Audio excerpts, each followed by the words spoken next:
নমস্কার সুপ্রিয় সুধী, আপনি যদি সংস্কৃত বিশুদ্ধ উচ্চারণে গীতা পাঠে ব্যর্থ হন, তবে এই ভিডিওটি আপনার জন্য।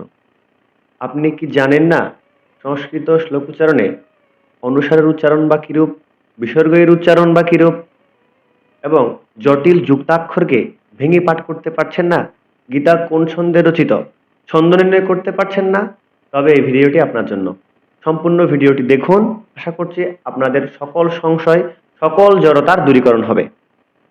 সুপ্রিয় সুধী, আজকে আমরা এই ভিডিও থেকে শ্রীমদ্ ভগবদ গীতার প্রথম অধ্যায়ের 16 থেকে 20তম শ্লোকের সংস্কৃত বিশুদ্ধ উচ্চারণ সম্পর্কে অবগত হব। সুপ্রিয় সুধী, শ্রীমদ্ ভগবদ গীতার প্রথম অধ্যায়ের 16 থেকে 20তম শ্লোকগুলি অনুষ্ঠুপ ছন্দে রচিত। অনুষ্ঠুপ ছন্দ হচ্ছে বৈদিক সাহিত্যের 3য় নাম্বার ছন্দ। যদিও পূর্বের ভিডিওতে এই বিষয়ে আমি দৃষ্টি আরোপ করেছি, আপনারা যারা যারা এই প্রথম ভিডিওটি দেখছেন তারা অবশ্যই পূর্বের ভিডিওগুলো দেখে আসবেন। আর অবশ্যই উক্ত চ্যানেলটি সাবস্ক্রাইব করবেন, ফেসবুক পেজটি ফলো করবেন। সুপ্রিয় সুধী, চলুন আমরা মূল শ্লোকে মনোনিবেশ করি। সর্বপ্রথম অনুষ্ঠুপ ছন্দ হচ্ছে বৈদিক সাহিত্যের 3য় নাম্বার ছন্দ। অনুষ্ঠুপ ছন্দে রচিত শ্লোকগুলি দুটি চরণে দুটি ছত্রে বিভক্ত থাকবে। প্রতিটি ছত্রে 16টি করে অক্ষর থাকবে। পাঠ করার ক্ষেত্রে আমাদের 8 অক্ষর পরপর ছেদ করে পাঠ করতে হবে। চলুন আমরা পাঠের মাধ্যমে সংস্কৃত শুদ্ধ উচ্চারণ বলি বা অনুসার বিসর্গের উচ্চারণ বলি, জটিল যুক্তাক্ষর বলি, কিভাবে ভেঙে পড়তে হয়, অর্থাৎ কোন স্থানে আমাদের ছেদ করতে হবে, ভাঙতে হবে, আমরা আজকে সে বিষয়ে বিশদভাবে অবগত হব। আপনারা যারা যারা এই ভিডিওটি দেখবেন অবশ্যই খাতা কলম এবং গীতা নিয়ে বসবেন। চলুন আমরা 16 নাম্বার শ্লোক থেকে পাঠ শুরু করছি। আমরা দেখতে পাচ্ছি 16 নাম্বার শ্লোকটি, আপনারা হয়তো স্ক্রিনে দেখতে পাচ্ছেন। 16 নং শ্লোকটি দুটি চরণে বিভক্ত, দুটি ছত্রে, এবং আমাদের পাঠ করতে হবে প্রতি চরণে 16টি করে অক্ষর থাকবে। আমাদের পাঠ করতে হবে 8 অক্ষর পরপর থেমে থেমে। তো চলুন আমরা চেষ্টা করি। অনন্ত বিজয়ম রাজা, 8 অক্ষর হয়েছে, আমরা থেমেছি, কেননা এই শ্লোকটি অনুষ্ঠুপ ছন্দে রচিত। শুধুমাত্র এই শ্লোকটি নয়, আজকের আলোচ্য বিষয়ের সকল শ্লোক অনুষ্ঠুপ ছন্দে রচিত। তো আমাদের 8 অক্ষর পরপর থামতে হবে। অনন্ত 3 অক্ষর, বিজয়ম অনুসার যখন কোন শব্দের পরে থাকবে আমরা অনুসার উচ্চারণ ময় হসন্ত করব, ময়ের অর্ধেক করব, এই জন্য বিজয়ম। ঠিক আছে। রাজা 8, রাজা 8। পরবর্তী ছত্রে আছে কুন্তি, কুন্তি, তি বলতে হবে, দীর্ঘিকার রয়েছে, অর্থাৎ দীর্ঘ ইকার রয়েছে, আমাদের দীর্ঘস্বর উচ্চারণ করতে হবে। কুন্তি পুত্র, তাও দীর্ঘস্বর, ওকার রয়েছে, পুত্র 4 অক্ষর। কুন্তি পুত্র যুধিষ্ঠিরঃ, যুধিষ। সংস্কৃত শ্লোক উচ্চারণে অন্তঃসূচকে য় উচ্চারণ করতে হবে, ধি মহাপ্রাণ, যুধিষ্ঠিরঃ, থিরঃ। হ কেন বললাম? সংস্কৃত শ্লোক উচ্চারণে বিসর্গ যদি 8 অক্ষরের পরে, অর্থাৎ অনুষ্ঠুপ ছন্দ হলে, বৈদিক সাহিত্যে 7টি ছন্দ রয়েছে, যা পূর্বের ভিডিওতে আমি বিশদভাবে আলোচনা করেছিলাম। আপনারা পূর্বের ভিডিওগুলো অবলোকন করলে বিষয়টি বুঝতে পারবেন। তো ছন্দের গঠন অনুসারে অনুষ্ঠুপ ছন্দ হলে 1 থেকে 8 অক্ষরের পরে, ছন্দের গঠন অনুসারে অনুষ্ঠুপ ছন্দ হলে 8 অক্ষরের পরে শ্লোকের শেষে, লাইনের শেষে যদি বিসর্গ থাকে, তবে বিসর্গের জন্য হ উচ্চারণ করতে হয়, অর্থাৎ বিসর্গের পরিবর্তে আমাদের হ উচ্চারণ করতে হবে। এই ক্ষেত্রে বিসর্গের পূর্বের ব্যঞ্জনের সাথে কোনো শর্ট চিহ্ন বা কাট চিহ্ন থাকলে, তবে সেই শর্ট চিহ্ন এবং কাট চিহ্নকেও বিসর্গের সাথে জুড়ে, অর্থাৎ হর সাথে জুড়ে উচ্চারণ করতে হবে। আশা করছি আপনারা বুঝতে পেরেছেন। উক্ত স্থানে লাইনের শেষে বিসর্গ রয়েছে, বিসর্গের জন্য আমরা হ উচ্চারণ করেছি। যদি বিসর্গের পূর্বের ব্যঞ্জনের সাথে, অর্থাৎ রয়ের সাথে কোনো কাট চিহ্ন যুক্ত থাকলে আমাদের সেই কাট চিহ্নকেও বিসর্গের সাথে জুড়ে উচ্চারণ করতে হতো। আশা করছি আপনারা বিষয়টি বুঝতে পেরেছেন। আমি পরবর্তী অংশে যাচ্ছি। নকুলাস, নকুলাস বলেছি। সংস্কৃত শ্লোক উচ্চারণে অনুষ্ঠুপ ছন্দ হলে 1 থেকে 8 অক্ষরের মধ্যে যদি বিসর্গ থাকে, তবে বিসর্গের পরের ব্যঞ্জনটির দ্বিতীয় উচ্চারণ করতে হয়। উক্ত স্থানে আমরা দেখতে পাচ্ছি নকুলা, নকুলা 3 অক্ষরে। আমি বলেছি 1 থেকে 8 অক্ষরের মধ্যে, ভিতরে। এখানে কিন্তু 3 অক্ষরে বিসর্গ রয়েছে এবং বিসর্গের পরের ব্যঞ্জনটি হচ্ছে স, অর্থাৎ দন্ত স। দন্ত সকে সংস্কৃত শ্লোক উচ্চারণে এস এর মতো উচ্চারণ করতে হয়। সেজন্য নকুলাস বলতে হবে, নকুলহ কিন্তু বলা যাবে না। হ হবে কিন্তু 8 অক্ষরের পরে, 16 অক্ষরের পরে লাইনের শেষে থাকলে। এখানে কিন্তু 8 অক্ষরের পরেও নেই, 16 অক্ষরের পরেও নেই, লাইনের শেষেও নেই, এখানে মাঝখানে রয়েছে, অর্থাৎ 1 থেকে 8 অক্ষরের মধ্যে। এক্ষেত্রে আমাদের বিসর্গের পরের ব্যঞ্জনটি দুবার উচ্চারণ করতে হবে। অবশ্যই খেয়াল রাখতে হবে যে বর্ণটি আমরা দুবার উচ্চারণ করব সেই বর্ণটি প্রথমবার উচ্চারণে অর্ধেক করতে হবে। এখানে দন্তস্বকে অর্ধেক উচ্চারণ করতে হবে, না কুলাস বলতে হবে। न कुलः सह देवश्च 8 অক্ষর, न कुलः सह देवश्च 8 অক্ষর। এবার উক্ত শ্লোকের অন্তিম অংশ সুগোষ, সু দন্তস কিন্তু এস এর মতো উচ্চারণ করতে হবে, সু বলা যাবে না, সু বলতে হবে। সুগোষ মণি পুষ্পকৌ দীর্ঘস্বর, সু গো দীর্ঘস্বর, স 3 অক্ষর, মণি 5 অক্ষর, পুষ্পকৌ তাও দীর্ঘস্বর। এই অংশেও 8 অক্ষর, অর্থাৎ উক্ত শ্লোকটি পাঠ করে আমরা প্রথম চরণে পেয়েছি 16টি অক্ষর, দ্বিতীয় চরণে পেয়েছি 16টি অক্ষর। সুতরাং এই শ্লোকটি অনুষ্টুপ ছন্দে রচিত। এবার আমরা পরবর্তী শ্লোকে যাচ্ছি, অর্থাৎ 17 নম্বর শ্লোকে যাচ্ছি। কাশ্যশ্চ 3, পরমে শ্বাসঃ 8, কাশ্যশ্চ পরমে শ্বাসঃ, কাশ্যশ্চ 3 অক্ষর, পরমে শ্বা বফলোচন বলা লাগতে হবে সাহা। দেখুন পরমেশ্বাসহ দন্তস্বকে এস এর মতো উচ্চারণ করতে হবে। অনেকে কিন্তু পরমেশ্বাস বলেন, পরমেশ্বাস বলা যাবে না, বলতে হবে কাশ্যশ্চ পরমেশ্বাসহ সাহা। উক্ত স্থানে 8 অক্ষরের পরে বিসর্গ রয়েছে, সেজন্য বিসর্গের জন্য আমরা হ উচ্চারণ করেছি। আশা করছি আপনারা বুঝতে পেরেছেন। পরবর্তী অংশে যাচ্ছি। শিখণ্ডী, শিখণ্ডী খ মহাপ্রাণ, শিখণ্ডী ধি দীর্ঘস্বর 3 অক্ষর, শিখণ্ডী চ মহারথঃ থ মহাপ্রাণ হ। 16 অক্ষর পর বিসর্গ রয়েছে, অর্থাৎ লাইনের শেষে বিসর্গ রয়েছে, আমাদের হ উচ্চারণ করতে হবে। আমি পুনরাবৃত্তি করার চেষ্টা করছি। শিখণ্ডী চ মহারথঃ 8। পরবর্তী অংশে যাচ্ছি। দৃষ্ট দ্যুম্নো, দৃষ্ট দ্যুম্নো, দ্যুম্নো দীর্ঘস্বর উচ্চারণ করতে হবে।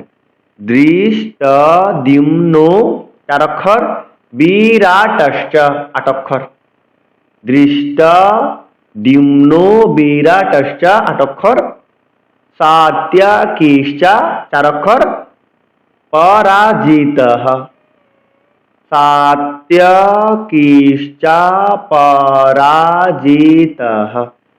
দেখুন সাত্যকিশ্চ পরাজিতঃ হ সহ কিন্তু অক্ষর হিসেবে গণনা করলে 9 অক্ষর হচ্ছে। সংস্কৃত শ্লোক উচ্চারণে অনুসার, বিসর্গ, লুপ্ত অকার, রেফ এগুলো কখনো অক্ষর হিসেবে গণনা করবো না, উচ্চারণ করবো। এই জন্যই এখানে পরাজিতঃ তাহার সাথে অর্থাৎ 8 অক্ষরের মধ্যে হকে রাখতে হবে, হকে আলাদাভাবে আমরা অক্ষর হিসেবে গণনা করতে পারবো না। তো আশা করছি আপনারা বুঝতে পেরেছেন। এই শ্লোকটি পাঠ করেও আমরা প্রথম চরণে পেয়েছি 16টি অক্ষর, দ্বিতীয় চরণে পেয়েছি 16টি অক্ষর। সুতরাং এই শ্লোকটি অনুষ্টুপ ছন্দে রচিত। এবার আমরা 18 নম্বর শ্লোকে যাচ্ছি। আমি কিন্তু খুবই সূক্ষ্মভাবে বর্ণনা করার চেষ্টা করছি, আপনারা ধৈর্য সহকারে ভিডিওটি দেখবেন এবং প্রতিটি বিষয়ে আমাকে জিজ্ঞেস করবেন, না বুঝলে কমেন্টে। দ্রুপদ 3 অক্ষর, দৌ দীর্ঘস্বর, দ্রৌ তাও দীর্ঘস্বর। দেখুন দ্রুপদ দ্রৌপদেয়াশ্চ 8 অক্ষর, সর্বশফ, সর্বশফ আমি প্রথমেই বলেছি বিসর্গ যদি মাঝখানে হয়, অনুষ্টুপ ছন্দ হলে বিসর্গ 1 থেকে 8 অক্ষরের মধ্যে হলে পরের ব্যঞ্জনটির দুবার উচ্চারণ করতে হয়। এজন্যই সর্বশফ পৃথিবী পতে 8, সর্বশফ পৃথিবী পতে 8। এবার পরের অংশে আছে সৌ দীর্ঘস্বর, ভদ্রশ্চ, সৌভ মহাপ্রাণ, সৌভদ্রশ্চ 4 অক্ষর, মহাবাহুহু, বাহুহু কেন হলো আমি প্রথমেই বলেছিলাম, হয়তো ছন্দের গঠন অনুসারে অনুষ্টুপ ছন্দ হলে বিসর্গ যদি 8 অক্ষরের পরে 16 অক্ষরের পরে লাইনের শেষে থাকে, তবে বিসর্গের জন্য আমরা হ উচ্চারণ করব। এই ক্ষেত্রে আমাদের লক্ষ্য রাখতে হবে, খেয়াল করতে হবে, বিসর্গের পূর্বের ব্যঞ্জনের সাথে কোনো কাট চিহ্ন থাকলে তবে সেই কাট চিহ্নকেও বিসর্গের সাথে জুড়ে, হর সাথে জুড়ে উচ্চারণ করতে হবে। আর যদি কাট চিহ্ন না থাকে তবে উচ্চারণ করতে হবে না, আমরা সরাসরি হ উচ্চারণ করব। তো আমরা দেখতে পাচ্ছি 8 অক্ষরের পরে এখানে সৌভদ্রশ্চ মহাবাহু, বাহুর পরে বিসর্গ রয়েছে 8 অক্ষরের পরে এবং বিসর্গের পূর্বের ব্যঞ্জনটি হচ্ছে হ, হর সাথে উকার রয়েছে। তো আমরা বিসর্গের জন্য হ উচ্চারণ করব এবং বিসর্গের পূর্বের ব্যঞ্জনটি হ, হর সাথে যেহেতু উকার রয়েছে, উকারকেও আমাদের হর সাথে জুড়ে উচ্চারণ করতে হবে। ঠিক আছে, তবে আমরা উচ্চারণ করতে পারি সৌভদ্রশ্চ মহাবাহুহু। 8 অক্ষর। অন্তিম অংশে যাচ্ছি এই শ্লোকের। সংখ্যান 2 অক্ষর। সংখ্যান দদ্মুফ পৃথক পৃথক 8। সংখ্যান দদ্মুফ কেন হলো? এখানে বিসর্গ কিন্তু 8 অক্ষরের মধ্যেই রয়েছে। 8 অক্ষরের মধ্যে থাকলে পরের ব্যঞ্জনটির দ্বিতীয় উচ্চারণ করতে হয়, এজন্য সংখ্যান দদ্মুফ পৃথক পৃথক। আপনারা যারা এই ভিডিওটি প্রথম দেখছেন হয়তো একটু বিব্রত হচ্ছেন, কেননা আমি বিসর্গকে হ উচ্চারণ করছি, আবার বিসর্গের পরের ব্যঞ্জনটিকে দুবার উচ্চারণ করছি। আপনারা হয়তো বুঝতে পারছেন না। আমি একটু করে বলি। সংস্কৃত শ্লোক উচ্চারণে বিসর্গ 3 ভাবে ব্যবহৃত হয়। প্রথমত, বিসর্গ যখন কোনো শ্লোকের শেষে থাকবে, 8 অক্ষরের পরে থাকবে, বিসর্গের জন্য হ উচ্চারণ করব, এবং বিসর্গের পূর্বের ব্যঞ্জনের সাথে কোনো কাটচিহ্ন সচিহ্ন থাকলে তবে সে কাটচিহ্ন সচিহ্নকেও বিসর্গের সাথে জোরে উচ্চারণ করব। আর যদি না থাকে তবে বিসর্গকে স্বাধীনভাবে উচ্চারণ করব, প্রথমত। এবার দ্বিতীয়ত হচ্ছে, মাঝখানে থাকলে অর্থাৎ ছন্দের গঠন অনুসারে অনুষ্ঠুপ ছন্দ হলে 8 অক্ষরের মধ্যে, ত্রিষ্টুপ হলে 11 অক্ষরের মধ্যে, গায়ত্রী হলে 8 অক্ষরের মধ্যে, জগতী হলে 12 অক্ষরের মধ্যে, অর্থাৎ প্রতিটি ছন্দের বৈশিষ্ট্য অনুসারে মাঝখানে বিসর্গ থাকলে পরের ব্যঞ্জনটির দ্বিতীয় উচ্চারণ করতে হয়। এবার অন্যটি হচ্ছে লুপ্ত থেকে, অর্থাৎ কোন কোন শ্লোকে অষ্টম অক্ষরের পরে বিসর্গ নেই কিন্তু উচ্চারণ হচ্ছে বিসর্গের মতো। তো এই ক্ষেত্রে লুপ্ত থেকে বিসর্গের উচ্চারণ করতে হয়। তো এই বিষয়টি আমরা পড়ার ক্ষেত্রে যদি পাই আপনাদের সকলের সাথে পরিচিত করাবো। আপনারা গুরুত্বপূর্ণ বিষয়গুলো নোটস করে রাখুন। তো চলুন আমরা 19 নং শ্লোকে মনোনিবেশ করি। সা গৌ সৌ 3 অক্ষর। গৌ সৌ, গৌ দীর্ঘস্বর, সৌ দীর্ঘস্বর।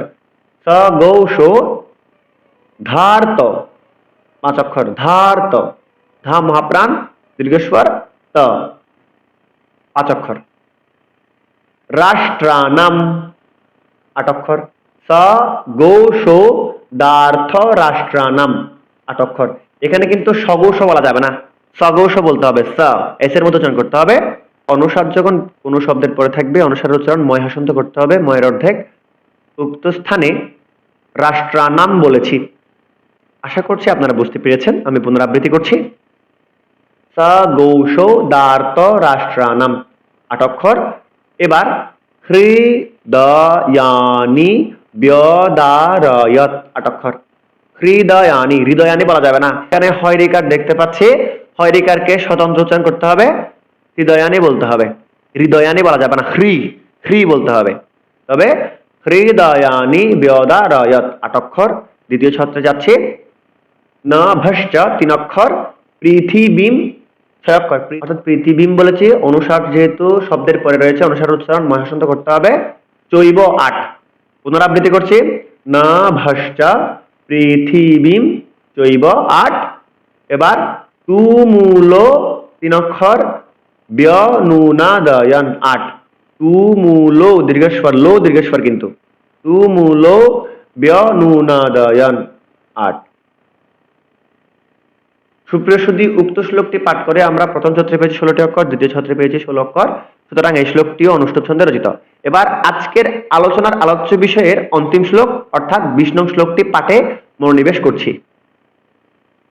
অথ ব্যবস্থিতান 6 অক্ষর।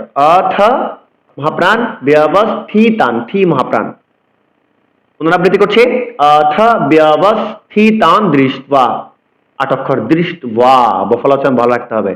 অনেকে কিন্তু দৃষ্ট্বা বলে, দৃষ্ট্বা নয়। আমি বারবার বলছি দৃष्ट्वा, ঠিক আছে? কারণ দয়রিকার মূর্ধন্য শয়টা, দন্ত শয়টা নয় কিন্তু, দৃষ্ট্বা নয়, দৃष्ट्वा। আমি পুনরাবৃত্তি করছি। অথ ব্যবস্থিতান দৃष्ट्वा 8 অক্ষর। দার্থ রাষ্ট্রান কপিধ্বজঃ, ধ্বজ বফলোচন ভালো রাখতে হবে। এখানে দয় বফলা রয়েছে, এই জন্য বলতে হবে ধার্ত, ধা মহাপ্রাণ, ত রাষ্ট্রান, প্রাণ, রাষ্ট্রান নয়, রাষ্ট্রান, রফলোচন ভালো রাখতে হবে। দার্থ রাষ্ট্রান কপিধ্বজঃ। বিসর্গের জন্য উচ্চারণ হলো যেহেতু বিসর্গ শেষে রয়েছে। পুনরাবৃত্তি করছি। দার্থ রাষ্ট্রান কপিধ্বজঃ। এবার পরবর্তী অংশে প্রবৃত্তে 3 অক্ষর। প্রবৃত্তে শস্ত্র, শস আবার ত্র, তয়ের ফলাত্র, তয়ের উচ্চারণ ভালো রাখতে হবে। প্রবৃত্তে শস্ত্র সম্পাতে 8 অক্ষর। অন্তিম অংশ ধনুরু 3 অক্ষর, দ্যম্য 5 অক্ষর, পাণ্ডবঃ 8 অক্ষর। বিসর্গ যখন শেষে রয়েছে, বিসর্গের জন্য আমরা হ উচ্চারণ করব। পুনরাবৃত্তি করছি, ধনুরু দ্যম্য পাণ্ডবঃ 8 অক্ষর। সুপ্রিয় সুধী, এই শ্লোকটি পাঠ করেও আমরা প্রথম ছত্রে পেয়েছি 16টি অক্ষর, দ্বিতীয় ছত্রে পেয়েছি 16টি অক্ষর। সুতরাং এই শ্লোকটিও অনুষ্টুপ ছন্দে রচিত, অর্থাৎ আজকের আলোচনার সকল শ্লোক কিন্তু অনুষ্টুপ ছন্দে রচিতই ছিল। তো আশা করছি আপনাদের ভালো লেগেছে। চলুন একটু সুর দিয়ে পাঠ করার চেষ্টা করছি। আপনারা সকলেই গীতা নিয়ে বসবেন, গীতায় দেখুন। अथ प्रथमोऽध्यायः अर्जुन विषादयोगः।